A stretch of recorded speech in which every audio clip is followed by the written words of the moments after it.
Van McCann of Catfish and the Bottlemen. You say you're sick, but you're killing it up there. Right. You sound all right. I know sometimes when you're sick, like you can't even hear anything properly. Yeah, that's what I've got the head cold thing. It's the worst. You do that when you pop your ears. So let me ask you this: crazy. your voice and your style reminds me so much of Oasis and the Gallagher brothers. And really, let's be honest, the Gallagher brothers hate everything and everyone, including each other. Have they ever said anything about your band?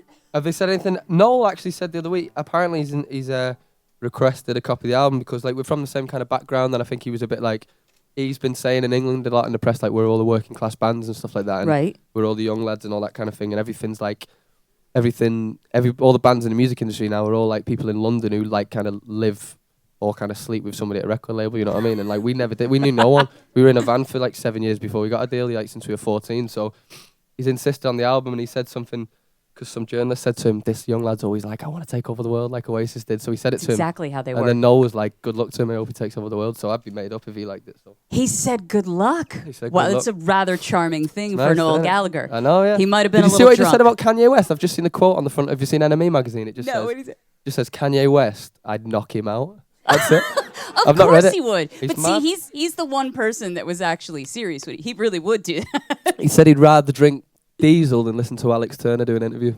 Oh, listen to him even He's do an mad, interview? isn't he? He's crazy. God, he hates everybody. It's great. Kanye West will kill him. He's like a 5'5" man from like Rochdale or something, Burnage in Manchester. Oh, it's gonna. I like Noel Gallagher, but mate, you're gonna get shot, man. Don't be messing with gangsters. You know what I mean? You don't do that. Yeah, that could probably go sideways for him very quickly. In a street brawl, I reckon he'd take him, but Kanye West got some firepower now. He is like Jesus, isn't he? At the end And of you the know day. he travels with a posse, so Kanye's got like 10 deep, and he's a going to be 10 outnumbered. deep. Yeah, it's going to get ugly. I also heard 10 strong. the band name comes from Catfish, the Bottlemen, and I saw there was like a brief video. You guys were reunited, if you will. Yeah. But they didn't include anything like, did you get to talk with him? Is he totally going to sue you for using the band name now? It was dead sweet. I think the video online doesn't show it, but there was like an interview about it, like at the time, on the radio. Right. But yeah, he's really sweet about it. That's all I was thinking. I was like, oh, please don't sue me. Have you brought him here to like, so he's going to do one of them, like, have you ever seen Pineapple Express? What's that job he does? What's it called? Somebody comes in and goes like, knocks on someone's door and they dress up as like a nurse or something, like Mr. Thompson, right. like, yeah, and then they go, you've been served. That kind of guy. Right. I thought I was getting served. I was like, oh no. But no, he was sweet. He was dead nice, and he was dead like inspired. Like he was made up that we're like young lads and using his name, and he got his name from Ireland, which is where all my family are from. So they came over to England from Ireland. So it was like kind of like a 360. So it's like a full-on family reunion. Yeah, a little bit. It was nice. So the balcony came out overseas a while ago. It finally came to the States.